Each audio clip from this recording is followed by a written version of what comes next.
머물러 있지 마세요라는 제목으로 하나님의 말씀을 함께 생각해 보겠습니다. 2018년 9월 10일 포커 플레이어, 그러니까 이제 포커 도박사들이죠. 그중에 이제 리치 알라티라고 하는 사람과 로리 영이라고 하는 사람이 있어요. 이 두 사람은 10만 달러, 그러니까 약 그때 당시에 한 1억 1천 얼마인가 이렇게 되죠. 그거를 걸고 내기를 했습니다.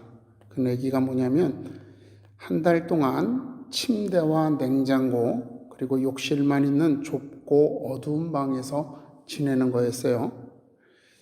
근데 그냥 뭐 그 방에서 지내는 게 문제가 아니라 조건이 있는데 그게 뭐냐면 외부의 소리와 빛이 모두 차단돼야 돼요.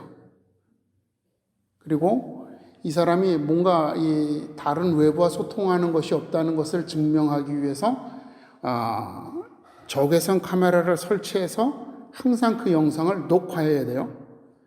또 냉장고에조차도 불이 들어오지 않는, 우리 냉장고에 보면 불빛이 나잖아요. 그럼 불이 나오지 않는 그런 냉장고에다가 물을 보관해야 되고, 음식은 동네 식당에서 배달을 하는데 이게 혹시 또 이것도 이제 시간을 알 수 있으니까, 뭐 정해진 시간에 아침, 점심, 저녁 이렇게 배달을 하면 시간을 알 수 있으니까 이 음식 배달도 불규칙하게 하는 거예요. 시간을 알지 못하게. 그리고 TV나 라디오, 휴대폰 등 완전히 어떤 모든 전자기기들을 다 차단을 해서 외부의 소식과 완전히 그 단절을 하는 거. 그 다음에 이불이나 비타민 영양제, 요가 매트 뭐 이런 것들은 반입이 가능하다라고 하는 조건이었어요. 그러니까 뭐 좁은 방 안에서 그냥 공급되는 먹는 것들만 가지고 한 달 동안 살아야 되는 거죠. 근데 이 알라타라고 하는 사람은 평소에 명상을 즐겨하던 사람이었기 때문에 자기는 충분히 할 수 있다라고 생각하고 내기에 응했습니다. 그리고 이제 실제로 이 사람은 한 달 동안 그렇게 어둡고 좁은 방에서 혼자 살기 시작했어요. 근데 로리 형은 이 알리타가 못할 거라고 생각했는데 예상외로 좀 잘 견디는 거예요. 그러니까 이제 걱정되기 시작한 거죠. 그래서 보름째 되는 날 내가 절반 5만 달러 줄 테니까 이제 중단하자. 그러니까 알라타는 내가 며칠만 더 버티면 10만 달러 버는데 내가 왜 여기서 중단하느냐 그러면서 버티기로 나가는 거예요. 그래서 한 5일 또 지나가지고 이 로리 형이 그러면 내가 7만 달러 그 사람한테 협상을 해서 그때 당시에 6만 2,400달러를 받기로 하고 이 실험을 중단을 합니다. 20일 만에. 자, 이후에 이 알라타는 이 기자들하고 인터뷰를 하는데요. 정말 그 20일 동안 그 어두운 방에서 혼자 버티는 게 너무 힘들었다는 거예요. 심지어 나중에는 이 환각 증세까지 보이고 정말 그 깜깜한 데서 혼자 있는 그 시간이 너무 절망적이라서 아주 너무 스트레스 받고 고통스러웠다라고 하는 거죠. 그럼에도 버틸 수 있었던 것이 이유가 뭐냐라고 물었더니 그 사람이 하는 말이 뭐냐면 30일이라고 하는 기간 그리고 10만 달러라고 하는 이 돈, 즉 구체적인 목표가 너무나도 분명하고 확실했기 때문에 내가 그것을 붙잡고 정신을 잃어버리지 않고 버틸 수 있었다라고 말합니다. 심리학자들이 말하기를 인간이 가장 견디기 힘든 것은 고독이라고 그래요. 그래서 독방 생활을 오랫동안 지속한 수감자들은요, 종종 불안과 공황 혹은 편집증 등의 정신질환을 일으키기도 한다고 합니다. 그러니까 이 알라타 역시도 충분히 이렇게 불안과 공황, 편집증 등의 정신질환을 일으킬 수도 있었는데 그가 그 최악의 순간을 견딜 수 있었던 것은 그의 강한 정신력뿐만이 아니라 그의 증언과 같이 확실한 목표가 있었기 때문이라는 것이죠. 인간은 어떤 목표를 가지는가, 그리고 그 목표에 대한 열망이 얼마나 강한가에 따라서 그 사람의 삶의 질 혹은 삶의 여정이 결정되게 됩니다. 거의 대부분의 사람들이 목표를 세울 때 자기가 세울 수 있는 최고치의 목표를 세우죠. 그리고 그 목표를 위해서 최선을 다해서 다들 출발점에서는 정말 전력을 다해서 질주합니다. 최선을 다해서 노력을 해요. 하지만 대다수가 자기가 정한 목표에 대한 열정이 강하지 않아요. 그러다 보니까 쉽게 포기하죠. 우리 그런 말 있잖아요. 작심삼일이라는 말. 해마다 많은 분들 담배 피는 사람들이 올해는 금연 꼭 성공해야지 하는데 일주일을 못 넘긴다는 거죠. 왜냐하면 그 담배를 끊겠다는 열정보다 담배를 피고 싶은 열정이 더 강한 거예요. 못 견딘다는 거예요. 그래서 포기하고 현재 자기가 이룬 거, 내가 그래도 한 일주일 정도는 금연했잖아. 이 정도, 이런 정도로 자기가 이룬 것에 만족하면서 거기에 머무른다는 거죠. 그러나 소수의 사람만이 끝까지 그 목표를 포기하지 않고 도전할 때 그런 사람들만이 그 목표를 이루고 자신들이 원했던 것을 가질 수 있게 되는 것입니다. 그런 사람들이 우리 사회에서 성공한 사람들이 되는 겁니다. 아브라함이 하나님의 약속을 믿고 갈대아 우르에서 가나안 땅으로 떠난 것을 우리는 잘 알고 있습니다. 그런데 그가 가나안 땅을 향해 떠나게 된 것은 그의 아버지와 함께 시작된 여정이라는 사실을 많은 사람들이 간과하고 있어요. 그냥 넘어가고 있어요. 그런데 오늘 본문은 이 사실을 명확하게 기록하고 있죠. 31절에 보니까 그렇게 얘기를 해요. 데라가. 그죠? 여기서 이 여행의 주체는 데라예요. 데라가, 아버지가 여행의 주체예요. 그 아들 아브람과 하란의 아들인 그의 손자 롯과 그의 며느리 아브람의 아내 사레를 데리고 갈대아인의 우르를 떠나 가나안 땅으로 가고자 하더니 그랬죠. 가나안 땅은 어디예요? 하나님께서 그들에게 약속하신 곳이에요. 아브라함에게 보여주신 땅이에요. 그런데 그곳으로 갈대아 우르에서 데라가 아버지가 같이 출발했다는 겁니다. 그가 왜 가나안 땅으로 이 가족들을 데리고 가려고 했는지는 성경은 명확하게 기록하지 않고 있습니다. 그러나 사도행전 7장 2절을 보게 되면 이렇게 기록해요. 아브라함이 하란에 있기 전에 메소포타미아에 있을 때, 즉 갈대아 우르에 있을 때 영광의 하나님이 그에게 보였다라고 말씀해요. 그러니까 아마도 갈대아 우르에 있을 때 하나님께서 아브라함에게 나타나시고 그래서 아브라함이 그 하나님의 약속을 아버지 데라에게 이야기하고 그래서 아버지 데라가 거기에 동의해서 같이 온 가족들을 데리고 함께 가나안 땅을 향해서 기나긴 여정을 시작한 것은 아닐까 한번 생각해 볼 수 있는 거죠. 그런데 문제는 어찌됐든지 간에 이들이 가나안 땅을 목표로 출발을 했는데 이들은 가나안까지 가지 못하고 하란에 머물게 되었다라고 하는 거죠. 여기 보니까 거류하였다라고 했는데 거기 원문을 보면 이게 뭐냐면 여행을 가다가 잠시 머무는 게 아니라 완전히 안주했다. 거기에 뿌리를 내리고 살기 시작했다라고 하는 거예요. 당시 여러분 하란이라고 하는 이 도시는요 굉장히 큰 도시였어요. 이 하란이라는 이름 자체가 무슨 뜻이냐면 길, 통로 이런 뜻이에요. 그러니까 당시의 모든 무역의 중심지와 같은 상업 도시로서 굉장히 유명한 대표적인 도시였다라고 하는 거죠. 그러니 하란에 도착한 데라는 그곳을 자신들의 삶의 터전으로 정하는 것에 조금도 주저하지 않았을 거라는 거죠. 왜? 그렇게 사람들이 많은 곳, 이런 곳은 여러분 어때요? 기회의 땅이잖아요. 뭐든지 할 수 있는 기회가 열려진 곳이잖아요. 그래서 여러분 진짜로 사실 이들이 그곳에서 그 주어진 기회들을 잘 잡아서 어느 정도 삶의 여유를 잡았는지를 볼 수 있는 것이 뭐냐면 아브라함이 하란을 떠날 때의 모습과 기록한 것과 이 갈대아 우르를 떠날 때의 모습을 기록한 것을 비교해 보면 알 수 있어요. 갈대아 우르를 떠날 때 지금 뭐라 그랬냐면 여러분 31절에 보니까 그냥 자식들만 데리고 떠났어요. 그런데 12장 5절을 보게 되면 여러분 아브라함이 하란을 떠날 때에 대해서 뭐라고 얘기를 하고 있냐면 그의 아내 사레와 조카 롯과 하란에서 모은 모든 소유와 얻은 사람들을 이끌고 가나안 땅으로 가려고 떠나서 그렇게 하고 있죠. 그러니까 이게 그냥 이 재산이 조금 있는 게 아니라 이렇게 기록할 만큼 모은 모든 재산, 얻은 모든 사람. 이게 뭐예요? 재산도 모으고 자기 밑에 그 하인들도 굉장히 많이 모아졌다라고 하는 거예요. 이처럼 이 하란은 이 데라가 보기에 충분한 기회의 땅이었다라고 여겨지는 거죠.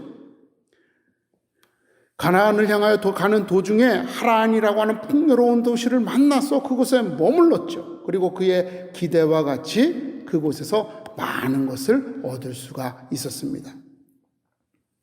그러나 여러분, 그는 가나안 땅으로 가는 그 여정을 중간에 포기했죠. 그렇기 때문에 하란에서 많은 것을 얻을 수는 있을지 모르지만 하나님의 약속이 이루어지는 것을 보지는 못했습니다. 한 가정을 풍요롭게 할 수는 있었지만 민족과 국가의 아버지는 될 수가 없었던 것입니다. 그러나 아브라함은 아버지 데라가 죽은 후 조금도 머뭇거리지 않고 하나님의 약속을 따라 하란을 떠났습니다. 여호수아는 이 아브라함이 하란을 떠난 것에 대해서 이렇게 기록해요. 데라가 강 저쪽에 거주하여 다른 신을 섬겼으나 내가 즉 하나님께서 너희의 조상 아브라함을 강 저쪽에서 이끌어내었다. 하나님의 약속을 가슴에 품고 있던 아브라함과는 달리 데라는 하나님의 약속의 열매요 결과인 풍요로움을 추구했다라고 하는 거죠. 그러니까 그는 가나안 땅에 들어오기보다는 하란에 머물면서 그곳의 풍요로움을 이용해서 그 풍요로움을 자신의 것으로 만드는데 더 관심을 가졌다라고 하는 것이에요. 하나님을 믿은 것이 아니라 하나님의 약속을 믿은 것이 아니라 갈대아 우르에서의 그 어떤 자신의 처지나 빈곤을 타개하는 기회가 될 수 있을 것이라고 생각하고 가나안 땅으로 아브라함의 이야기를 듣고 같이 출발했던 거예요. 그러던 도중에 하란이라는 도시에 도착하게 되고 거기에서 그 풍요로움을 보면서 이곳이 기회의 땅이다라고 생각하면서 하란에 머물렀고 그렇기 때문에 하나님이 아닌 여전히 다른 신을 섬겼다라고 이렇게 여호수아를 통해서 하나님께서 말씀하고 있는 것입니다. 하지만 아브라함은 하나님을 믿었기에 아버지 데라가 죽었을 때 주저하지 않고 하란을 떠나게 되었던 것입니다. 그런데 여러분, 이후 아브라함의 삶은 어떻습니까? 하란에서의 안정되고 항상 진보하는, 항상 발전하는, 성장하는 그런 안정된 삶이 아니었죠. 불안정한 삶이었습니다. 갈대아 우르에서 하란으로 갔고 하란에서 떠나서 가나안 땅으로 들어가자마자 베델에 도착합니다. 베델에서 가뭄이 들어서 애굽으로 가죠. 근데 애굽에서도 사정이 생겨서 머물지 못하고 다시 살렘, 즉 예루살렘 쪽으로 다시 또 올라가요. 거기에서 또다시 헤브론으로 이주합니다. 헤브론에서 또다시 세겜으로 이동합니다. 여러분, 우리가 이게 그냥 단순히 몇 군데로 옮겼다 이게 문제가 아니라 생각을 해보세요. 그 옛날 이 수많은 양과 양이나 이런 어떤 가축들을 이끌고 가족들을 이끌고 끊임없이 뭐 하루 이틀에 끝나는 거리가 아니죠. 끊임없이 이렇게 옮겨 다니면서 삶을 살았다는 것입니다. 그럼에도 그는 하나님의 약속을 믿고 돌아가거나 포기하지 않았습니다. 함께 갈대아 우르를 떠났던 아버지 데라는 하란에서 그 가나안 땅으로 가는 것을 포기하고 거기에 머무르다가 결국 거기에서 생을 마쳤죠. 함께 길을 떠났던 롯은 소돔과 고모라로 떠났습니다. 그리고 거기에서 그의 인생은 기록이 사라져 버려요. 하지만 아브라함은 끝까지 하나님의 약속을 믿고 그의 일생 동안 하나님의 약속을 따라서 이리저리 방황했던 것입니다. 따랐던 것입니다. 이런 그의 믿음을 하나님께서 의로 여긴다라고 말씀하셨던 것이죠. 여러분, 때때로 멈출 수가 있습니다. 하란에서 아버지 데라로 인해서 멈췄던 것처럼 우리도 우리의 믿음의 삶의 여정에서 사람들 때문에 멈출 때가 있어요. 사람 때문에 상처를 받고 사람 때문에 실망하고 좌절해서 멈출 때가 있습니다. 또 우리도 때때로 타협할 때가 있습니다.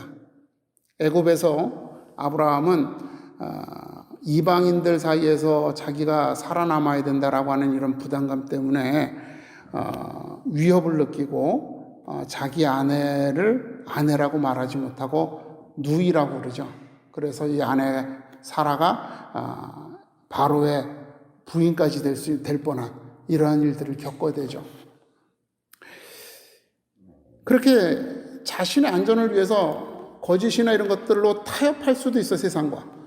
우리도 그럴 때가 있죠. 어려운 일이 있어서 순간적으로 우리도 거짓을 말할 때도 있고 세상과 타협할 때도 있다라고 하는 겁니다. 또 우리도 때로는 의심할 때도 있습니다. 하나님께서 이 아브라함에게 아들을 주시겠다라고 약속해놓고 수십 년 동안 아들을 주지 않아요. 그랬더니 아브라함이 하나님께 얘기를 하죠. 이 다메섹 사람 엘리에셀이 나의 상속자가 될 겁니다. 아들을 주겠다는 약속에 대해서 의심한 거예요. 여러분, 우리도 너무 힘들고 어려우니까 정말 하나님 날 도와주시나? 하나님 내 인생에 함께 하시나? 이렇게 의심할 때도 있다는 겁니다. 또 때로는 합리화할 때도 있습니다. 사라가 아들을 계속 못 낳으니까 여러분 어때요? 하갈을 통해 아들을 낳으면서 이것이 하나님께서 나에게 주신 아들이다. 사라가 아니라 하갈을 통해서 주시려고 했구나 라고 하면서 자기 스스로 합리화하고 정당화하면서 또 다른 길을 자기가 만들어내려고 한다는 겁니다. 여러분, 우리도 그렇잖아요. 우리가 너무 기다리기 힘들어서 너무 지쳐서 우리도 때로는 편법을 쓰면서 하나님 이렇게도 하나님이 주시는 거잖아요. 하나님 이렇게도 해주실 수 있잖아요. 라고 우리들 스스로 이것이 하나님의 은혜라고 얘기를 하기도 한다라고 하는 거죠.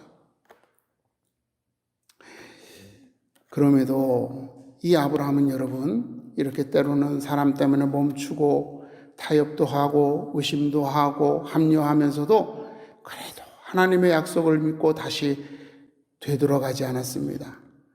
그 나아가는 길을 포기하지 않을 때 하나님께서 그에게 아들을 주시고 아들과 자손을 통해서 국가를 이루셨던 것입니다. 우리를 둘러싸고 있는 모든 상황은 우리가 충분히 감당할 만한 시험이다라고 말씀하십니다. 또한 피할 길을 주셔서 능히 감당하게 하신다라고 주님이 말씀하셨어요.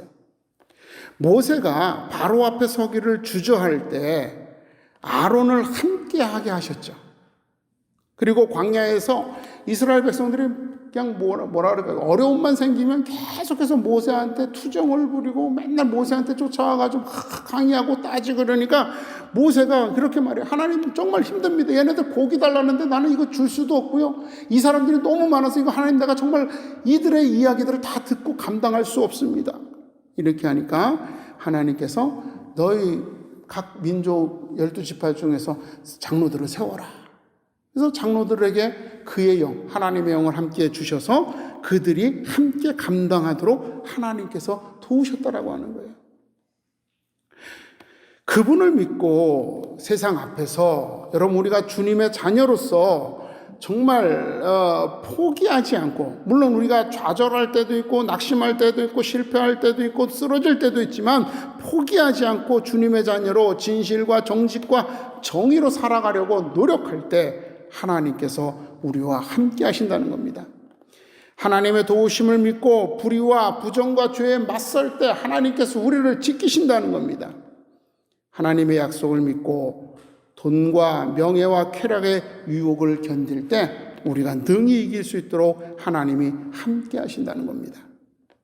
하나님이 함께 하셔서 우리의 손을 높이 드시고 우리가 옳았음을 세상 모든 사람들 앞에 인정받게 하시는 그 영광 가운데 서게 하실 것입니다. 그러나 멈춰 서는 자, 환경에 안주하고 머무르는 자, 이 사람들은 이 영광의 기쁨을 누릴 수가 없습니다. 여러분, 우리는 이 아브라함과 같이 정말 끝까지 하나님의 인도하심을 따라서 때로는 불평할 수도 있고 때로는 원망할 수도 있고 때로는 투정을 할 수도 있지만 그 가는 길을 포기하지 않고 나아감으로써 하나님의 영광에 동참할 수 있는 그러한 저와 여러분이 되기를 주님의 이름으로 축원을 드립니다. 기도하겠습니다.